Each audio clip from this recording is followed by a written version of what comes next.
Lightning like Steve McQueen. I'm in the fast lane when the light turns green. And I built tough, I ain't nothing but grit. Cause I made rugged blood, sweat, and spit.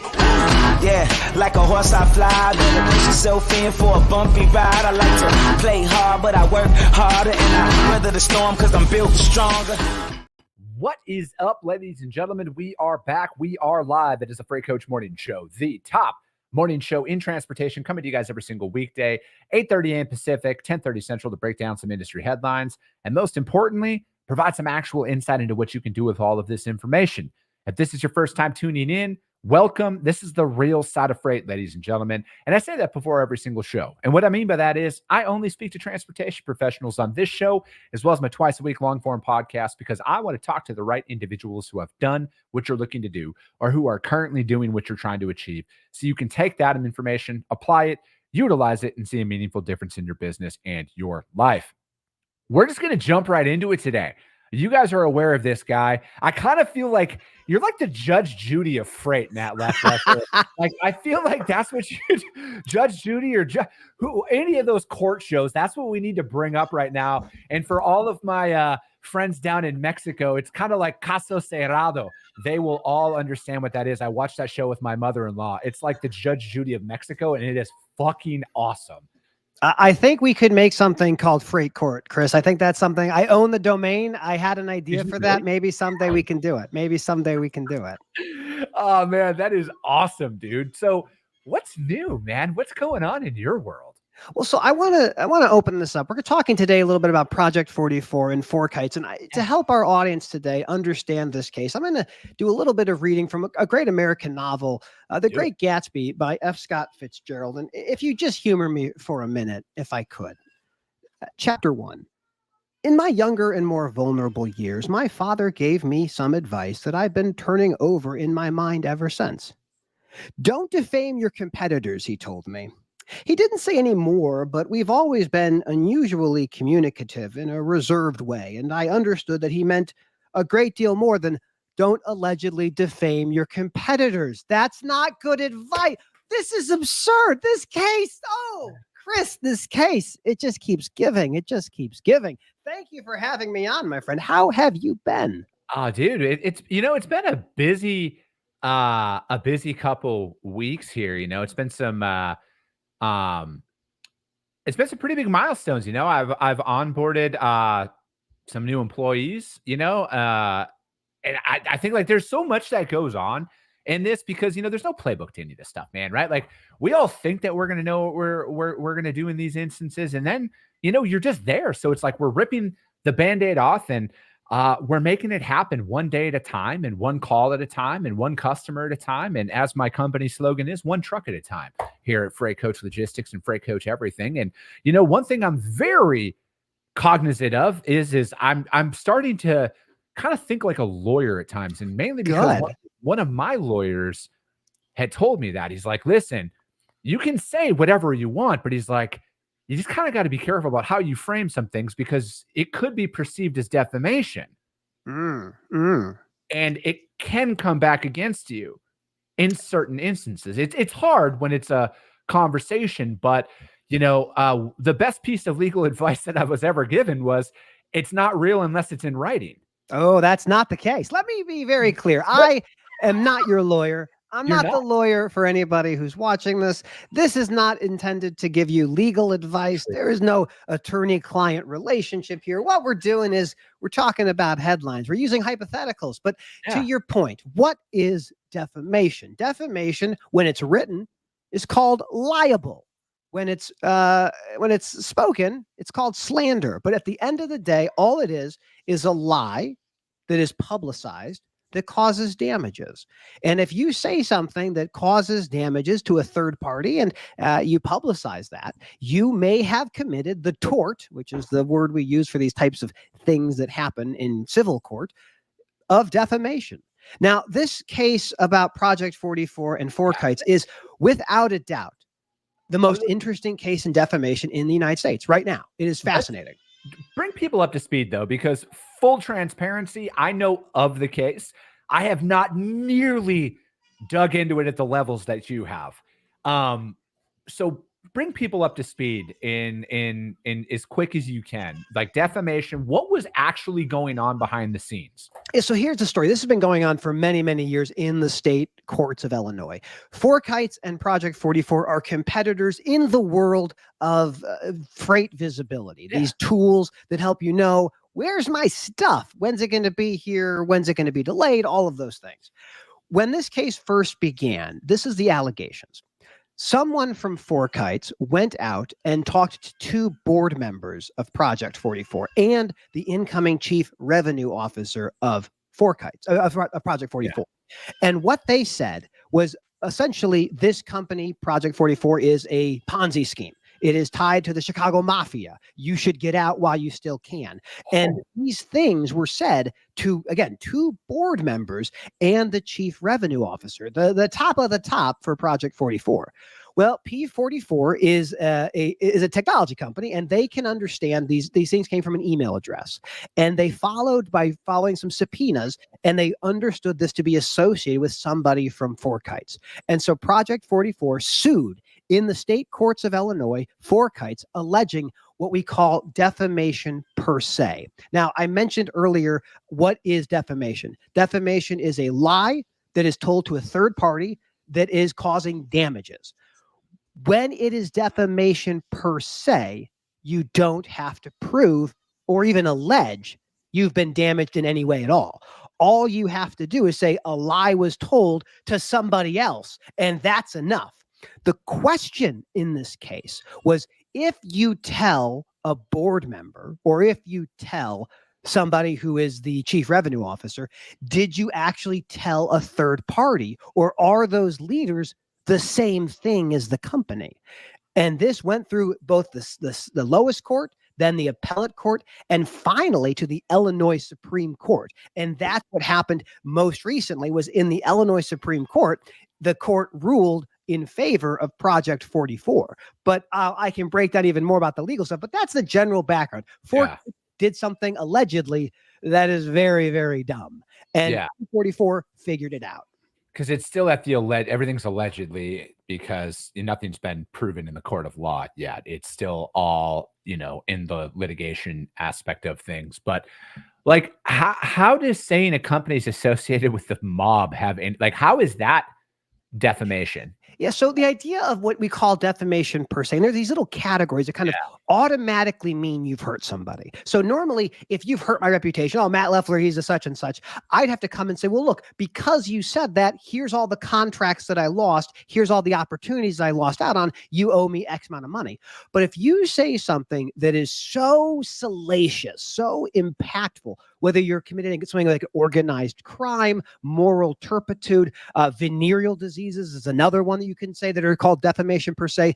Just by saying that by itself, it says you have caused damage to the reputation. So this is why they use defamation per se, because at the end of the day, calling two board members and saying, things that you believe are not true, doesn't really hurt Project 44's reputation. It doesn't really cause them damages. And to prove damages is a lot of work. So if you can actually get around saying, I need to prove damages, you can get right to the meat and say, you told a lie and now you're going to have to pay for it.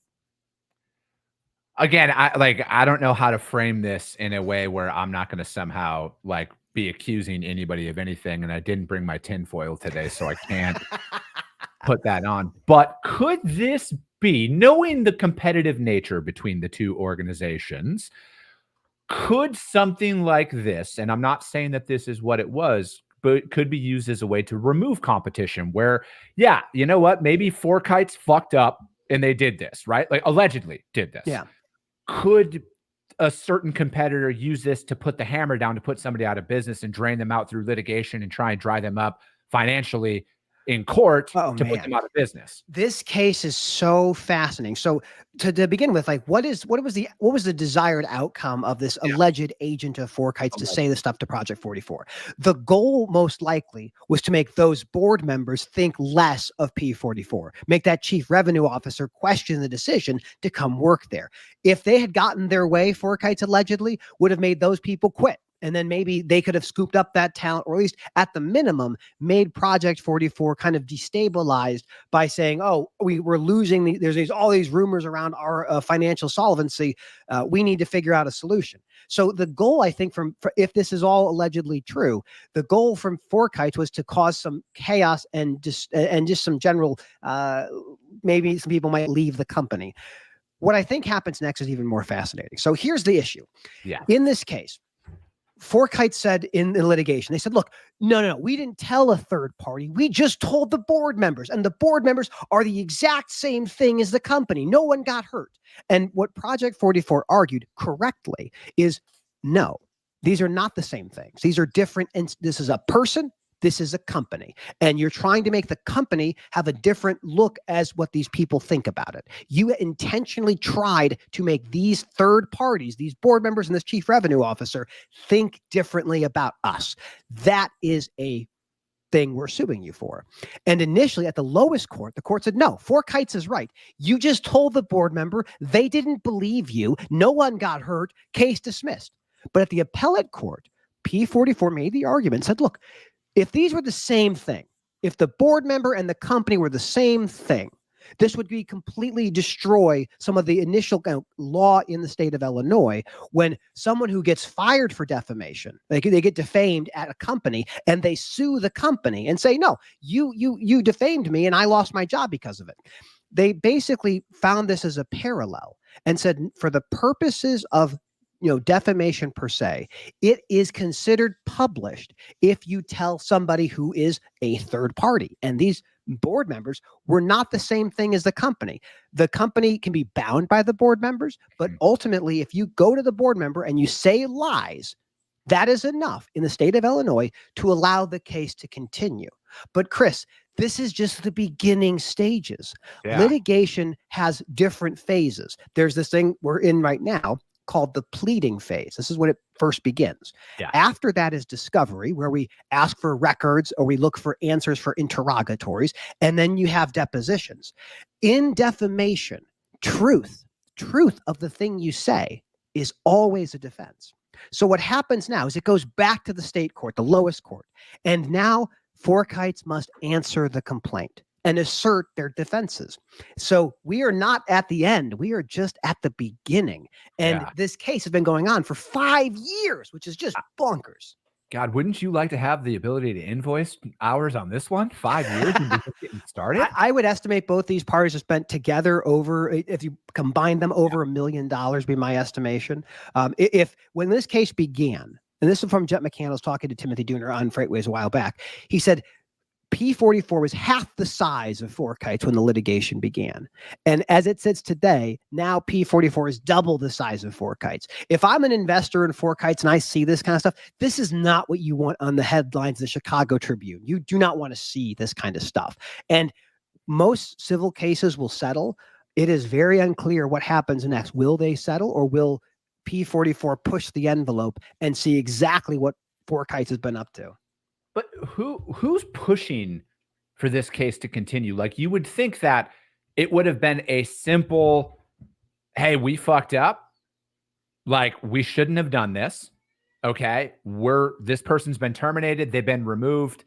And because like anybody with and I'm just trying, again, I've never been in charge of a company the size of Forkites or P44 or anything like. I know lawsuits are like fucking, tissue paper. Like, it happens all the time. You reach a certain level, you're getting sued nonstop. Like, it's like almost a whole flow. But when you're looking at it like this from a time perspective, what I don't understand is how the leadership of Forkites isn't like, we should just fucking settle this at this point. Why don't we remove ourselves from this? Because it is going to be more damage in a PR sense the longer this drags out. Because honestly, if I was an investor, and I'm not, but if I was an investor, I'd be like, you're spending all of my investment capital on fighting a fucking lawsuit, and you're not investing in new technologies. You're taking time and resources away from growing this company. I'm pulling my funding. That's probably what I would assume is kind of happening behind the scenes. And that's why I'm shocked that when you say, I didn't know it was going on for 5 years. Yeah. And when I hear that, that's why I'm like, because, I don't know the balance sheets of either of these companies, but millions of dollars in legal fees for one lawsuit is not the best way to, allocate funds. These two companies have been litigating other things like non-competes and all sorts of other stuff for a long time. So these are truly companies that want to watch the other one get destroyed. What I will tell you is a settlement agreement. When you make a deal and say, we're going to get it out of court, it's two parties to tango. You need an offer, acceptance, consideration, and performance. And if P44 is not interested in what Forkites is offering, they don't have to sell. So Forkites may have been trying to settle this from the very beginning. We don't know. But what we do know is that the entire time this has been in litigation, Forkites has been saying, there isn't a claim here. They don't have a right to sue us. Illinois, throw it out, throw it out, throw it out. And it took until the Illinois Supreme Court to look at the thing, watch the record, and make the decision of, in fact, no, Forkites did allegedly commit a crime, commit a tort, which now must be answered at the district court level. It's absolutely fascinating to see this thing unravel. Sean Smith with Denim, I agree. Denim's the preferred financial partner of the Freight Coach, you guys. If you guys want to hit them up, Sean may or may not be coming on the show in a couple weeks. Just throwing that out there. But, dude, I'm fascinated by this shit. I really am, because, I always think success and failures leaves clues, right? Like, this is what you can do. This is what you shouldn't do. And this, to me, without knowing much more than the headlines and a couple of high-level paragraphs, which you've shared and which I've read about, it seems like you should just fucking walk at this point. Like, oh yeah. I mean, this is find an amicable split.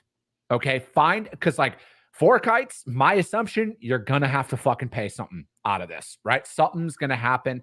The faster you can get this off, and then the faster, because again, you got to look at it, because like I know the online, shit slinging that goes on between the two about this company does that company does that.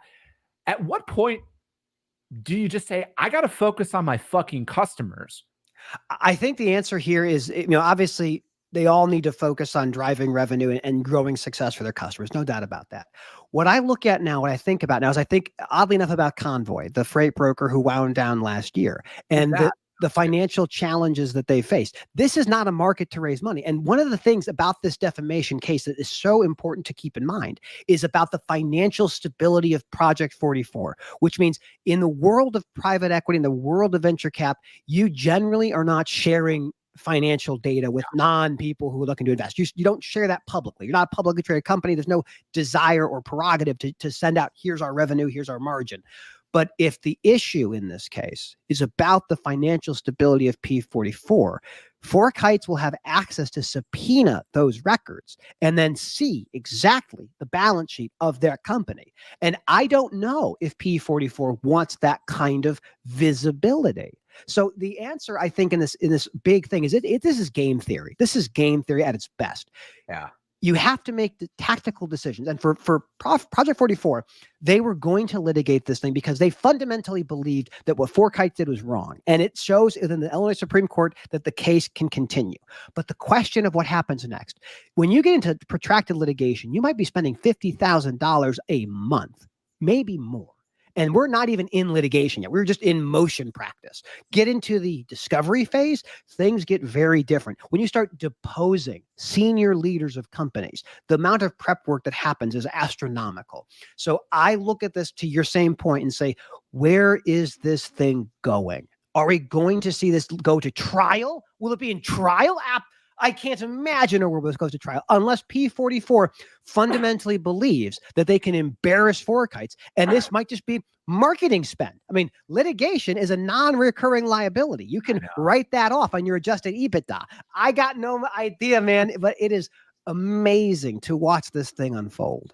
Look at all the free eyeballs they're getting though from this though, because like maybe they reallocate their marketing budget to just fighting each other publicly, and then everybody talks about them. Maybe, hold on, tinfoil hat. It's an effort between the two of them because visibility is kind of like out of the headlines now, and they're like, dude, we got to sue each other. We got to get more free press. Nobody cares about it's like Ford and GM. Like this is or McDonald's and Burger King. I mean, this is these Coke. This is. I mean, I will say this: there is nothing in this litigation that makes Forkites look anything other than an inept organization. Like I hope that what has been pled is not exactly factually accurate, that they can produce records and show that this is not how it happened. But it looks incredibly sloppy. I mean, you can see these emails that were sent to the board members, the typographical errors. Like it is bonkers. But again, they use ChatGPT. I don't think that ChatGPT would make the same mistakes that Use Forkites do. AI. Dude, because I'm laughing here, Matt, because I'm thinking like in deposition. So, are you guys a part of the mob? I mean, that's the thing is like I don't understand the motivation behind it, but now you have to deal with the consequences of the things that are unfolded. And I think that when you watch this case move down the line within, Illinois and actually probably within the United States, generally speaking, P44 Forkites, this case will be known for many, many years. It'll become a standard case in describing when publication happens with senior leaders of a company as it relates to defamation. And it is not the thing you want. As a business, the last thing you want is to be what we call case law. You don't want to be in the books. This is going to be in the books, and it's absolutely fascinating to watch it. Does this possibly open up the door? Like when, say an again, all hypothetical scenarios here. This is nothing speculative or anything like that. I want to be abundantly clear. Does this open up for future litigation where they're possibly poking and prodding to find weaknesses? And because like if the hatred is as real as it seemingly looks on the surface here based on public information that I've seen, the utter disdain for each other's presence of these two companies. Is this a chess match to find out? Because you were bringing up the financials of one of these companies to find that weakness to possibly put the other one under, where it's going to be a BSD match of who has the most money to bleed the other one out and put them out of business that way, because they seemingly can't beat each other with product. I mean, the reality is, how badly do you want to win? This is the fundamental thing in business is how hard are you willing to fight? Where are you willing to fight? And in the courtroom is the place where dueling happens today. The modern day sword is the lawyer. We are trained to destroy our adversaries. And if you're Project 44, if you're Forkites, these things will bleed in this way. This is not new. Let me be very clear. This has been going on for hundreds of years, where people are doing corporate espionage at the highest levels. It's interesting for me to see my beloved industry of transportation. I know, that's why I'm right there with you. I'm just like, this seems like some fucking stuff from back in the 80s, back when like at the heyday of corporate war in court, essentially, and like what these companies were trying to do to like publicly humiliate the other ones when they're wasting all of these resources when they should just be focused on making a better product and a higher customer retention rate and making sure all their customers are happy. Because like this seems petty, really, when it boils down to it at its core. Sean Smith says it right here, looking very petty. That's what it seems like. It seems very petty, and it's almost personal, right? It's almost like there's two. Oh, it's absolutely personal. 100%. There's an executive at each company that fucking hate each other, and they're just like, let's just duel it out in court. Fuck you. And then that's just kind of how it's going to go. What I'm curious about is what is the consequence, right? So it wasn't until maybe a month ago. I mean, this is brand new stuff, folks. It wasn't a month ago until the Illinois Supreme Court said, yes, the lawsuit against Forkites can continue. Because we were at this phase of, is there even a lawsuit to be had? And now that we know there is a lawsuit to be had, what happens next? I mean, whether they go into litigation, whether they settle, whatever. What I'm curious about is what happens to the leadership team of both companies. If you're making these types of investments in litigation, or you're making these types of clandestine emails to board members, what happens to you? Because what we'll look at as an industry and as a nation is, if this is the behavior we accept and we see this is the consequence that happens, it'll either incentivize more or it'll remove more of it. And we don't know the answer yet. And again, it will be unfolding in front of us over the next couple of months, maybe couple of years. And the thing we're so excited about is we were in the beginning. We watched this thing unfold. And today we see that the case continues. And the next phase, we'll get the answer from Forkites, and we'll see if they claim truth.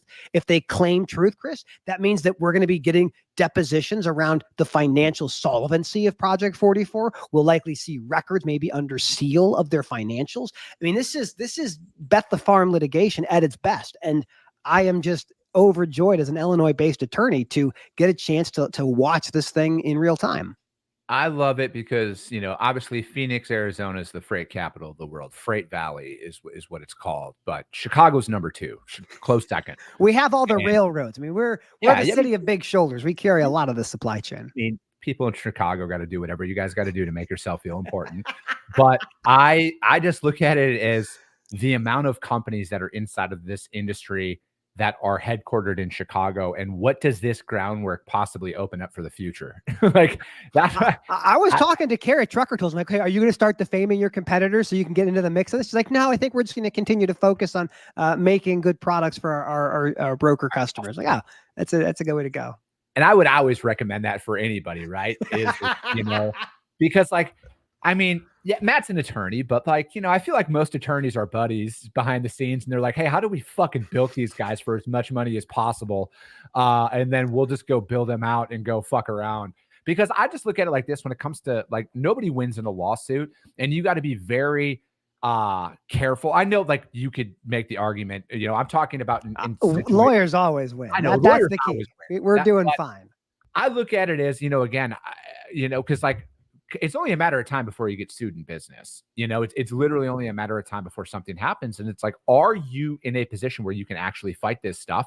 Or are you going to look at it from put your personal arrogance aside? Because that's probably what it boils down to in this case is put that aside to put the betterment of your organization first and kind of try and squash this shit, right? Because I just don't see a clear path to victory for either company here. I think it's going to be a massive black eye for the both of them. And I think that at the end of the day, no one's going to win in this instance. If anything, unfortunately, depending on how long they want to drag this out, one of these companies might go under because of this. I don't think you're wrong. I think that if you're looking in this market, because most of these tech companies are not they're not profitable. They're just, making revenue and they're not actually making profit. If you're running off of investor capital as your base of operations, it might be difficult and you have this kind of litigation. And the thing I would really emphasize is this is an unforced error. This is an unforced error for both organizations. If you didn't actually receive damages, I mean, again, if they had to do a normal defamation case, if P44 did a normal defamation case, you would have to prove with evidence the amount of money and damages you've received. And I don't think you actually can do that. I don't think there are damages that are here. No. You use defamation per se because it circumvents it. It removes that element. So instead of having to prove a lie that was communicated to a third party and you've been damaged by it, you just show, it's a lie and been communicated. Cool. But is that really the best use of your time and resources? Now, again, it makes Four Kites look really, really dumb. And I think ultimately it will probably be that Four Kites did something really, really dumb. But both parties are in a position where these are not errors you had to make. You didn't have to make these decisions. And we won't know the true extent of the consequences for some time. It's going to be interesting, man. I don't know. I laugh at a lot of these instances because it's like when you're looking at it over a 5-year period and the fact that it's probably going to go on for 5 more years and everything else, and there's seemingly no end result out there. I don't know. I'm waiting for a big private equity firm to come in and buy them both and say, okay, you're going to merge and we're going to be Four Kites, P44 Kites. Yeah. I don't know. Project Kites. We'll just call it Project Kites. They're gonna merge companies here, you guys. At the end of the day, that's what I'm calling it. Give me 15 years out. I think that's what's going to happen. I think that what I really want people to understand is the law is designed not to be really difficult to understand, but it often can be.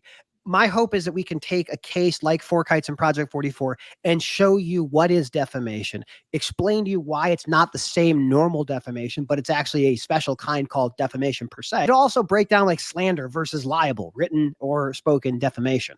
Hopefully we can use those things to at least educate you on some of the legal topics that are out there by following these incredible cases that seem to just keep happening in supply chain. Oh, Matt. You want to come back on in a couple weeks? I feel like there's more cases that are out there in the news that we can talk about.